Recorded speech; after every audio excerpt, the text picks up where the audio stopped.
अस्सलाम वालेकुम dear students, कैसे हैं आप सब। My name is Rayan Malik and I am here to teach you physics class 9th। आज हम सॉल्व करेंगे चैप्टर नंबर 9 के एमसीक्यूज। तो आइए स्टार्ट करते हैं आज का लेक्चर।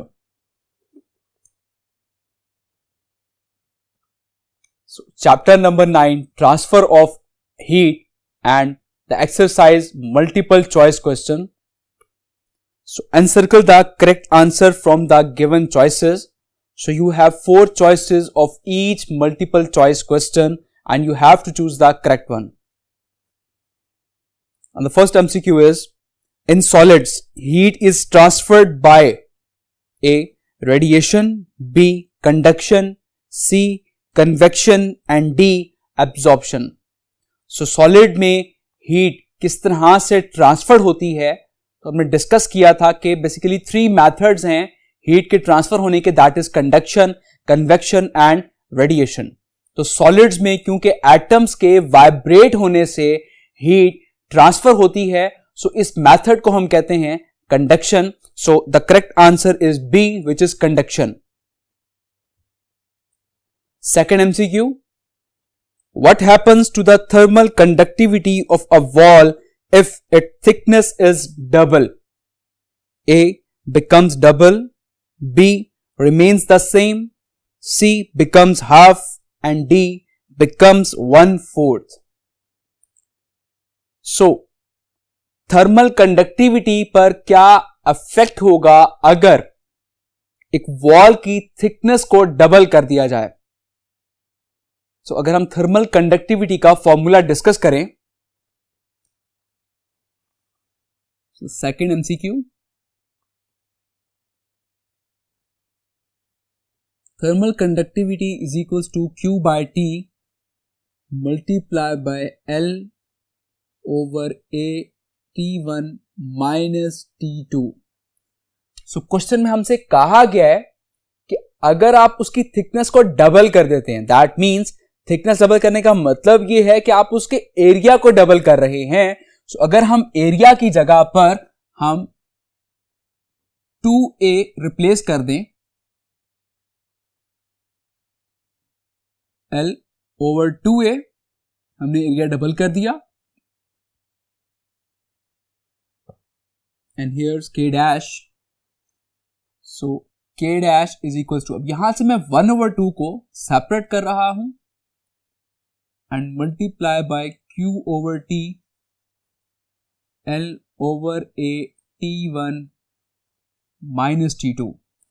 So, अब ये जो पूरा फैक्टर है ये वाला, which is equals to the thermal conductivity K, so K dash is equals to 1/2K। इसकी जगह मैंने K से रिप्लेस कर दिया।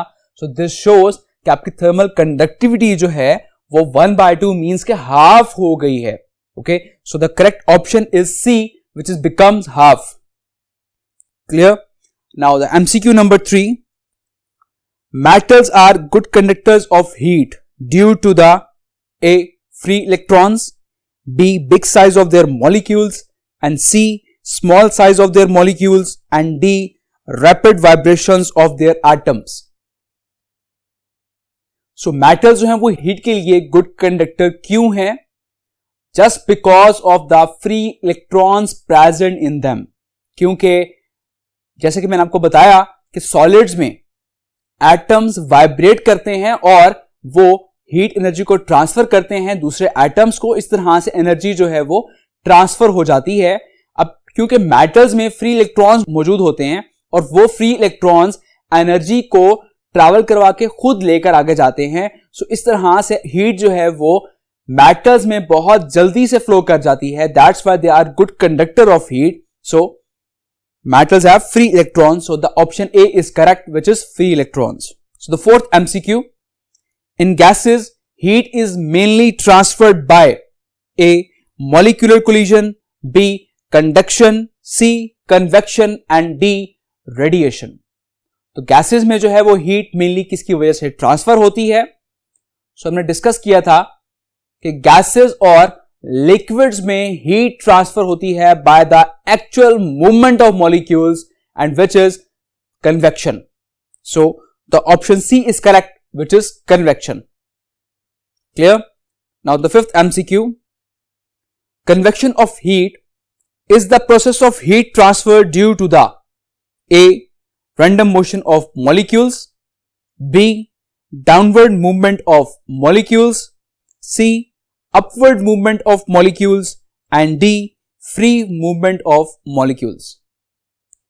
So कन्वेक्शन जो है वो एक ऐसा प्रोसेस है कि जब उसमें हीट ट्रांसफर होती है तो बेसिकली उसमें जो मॉलिक्यूल्स हैं वो हीट होने के बाद एक्सपैंड हो जाते हैं, उनकी डेंसिटी कम हो जाती है और वो अपवर्ड मूव करना शुरू हो जाते हैं. क्लियर? और जैसे जैसे उनकी जगह खाली हो जाती है तो उसकी जगह जो कोल्ड मॉलिक्यूल्स होते हैं वो उसकी जगह ले लेते हैं एंड देन फर्दर वो हीट अप होते हैं, देन वो भी फर्दर अपवर्ड राइज करते हैं. So the upward movement of molecules which is option C correct. And the sixth MCQ. False ceiling is done to A. Lower the height of ceiling, B. Keep the roof clean, C. Cool the room, and D. Insulate the ceiling. So false ceiling जो है वो क्यों की जाती है? सिर्फ ceiling को insulate करने के लिए. Okay, so the correct option is D. Insulate the ceiling. And the seventh MCQ. Rooms are heated using gas heaters. A. Conduction only, B. Convection and radiation, C. Radiation only, and D. Convection only. So rooms are heated using gas heaters. So rooms को गर्म किया जाता है gas heaters के through. और जैसा कि मैंने आपको बताया कि कंडक्शन वो मेथड है जिसमें सॉलिड के थ्रू हीट ट्रांसफर होती है. एंड सिमिलरली जो फ्लूइड्स मीन के लिक्विड और गैस, इसमें जो हीट ट्रांसफर होती है दैट इज बाय कन्वेक्शन. अब क्योंकि गैस हीटर्स की बात कर रहे हैं तो गैस हीटर्स जब बेसिकली हीट प्रोड्यूस करते हैं तो एटमॉस्फेयर में एयर के मॉलिक्यूल्स मौजूद हैं. सो वो एयर के मॉलिक्यूल्स हीटअप होते हैं और वो हीटअप होके वो एक्सपैंड हो जाते हैं और उनकी डेंसिटी कम हो जाती है और वो इस तरह से अपवर्ड मूव करते हैं. तो हम कह सकते हैं कि गैस हीटर्स के थ्रू जो हीट ट्रांसफर हो रही है वो कन्वेक्शन के थ्रू भी हो रही है. एंड सिमिलरली हम हीटर से डायरेक्टली हीट भी ले सकते हैं. सो अब इसमें क्या होता है, डायरेक्टली हीट लेना that is just because of the radiations. क्योंकि वेव्स की फॉर्म में हीट एनर्जी ट्रैवल करके हम तक पहुंच जाती है. सो हम कहेंगे कि रेडिएशंस के थ्रू भी हीट एनर्जी ट्रांसफर हो जाती है. सो हीटर्स में बेसिकली वो जो हीट हो रहा है रूम वो किसके थ्रू हो रहा है, दैट इज बाय कन्वेक्शन और radiation both. So the option B is correct which is convection and radiation. Now the 8th MCQ. Land breeze blow from A. Sea to land during night, B. Sea to land during the day, and C. Land to sea during night, and D.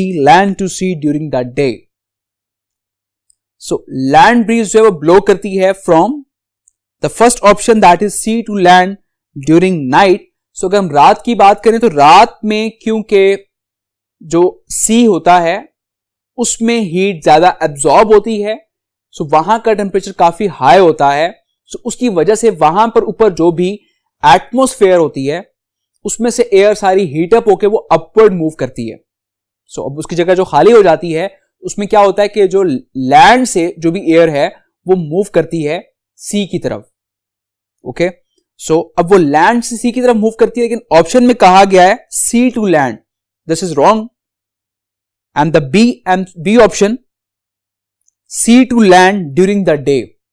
So अगर हम दिन की बात करें तो दिन में क्योंकि लैंड पर टेम्परेचर काफी हाई होता है तो लैंड की जो भी एयर है मॉलिक्यूल्स वो हीटअप होकर अपवर्ड राइज कर जाती है. सो इस तरह से जो जगह खाली हो जाती है उसकी जगह पर सी की जो एयर है वो लैंड पर आ जाती है. सो सी टू लैंड एयर मूव करती है ड्यूरिंग द डे. लेकिन यहां पर हमसे क्वेश्चन में कहा गया है कि लैंड ब्रीज की बात कर रहा है वो, कि लैंड ब्रीज कहां से कहां मूव करती है. सो अगर हम सी ऑप्शन देखें, that is land to sea during night. So रात के वक्त समंदर की क्योंकि स्पेसिफिक हीट कैपेसिटी ज्यादा है, वो ज्यादा हीट अपने अंदर एब्जॉर्ब कर लेता है।